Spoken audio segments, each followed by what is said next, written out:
अगं सुनी, पण तू माझी एवढी का सेवा करतेस? अहो मला माझ्या आईनं सांगितलंय नवऱ्याची सेवा केलं की पुण्य लागतंय. धन्य आहे ती माता. सुनी, माझ्याकडे पैसे आले तर तू म्हणलास की सोन्याची चेन घ्यायचे. चल तुला सोन्याची चेन घेऊ.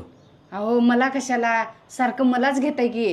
ह्या वेळेला तुम्हाला घेऊ सोन्याची चेन. अरे मित्रा, तुला तर माहीत आहे की माझी बायको घरात एकटी असते, तिला माझ्याशिवाय बिलकुल करमत नाही.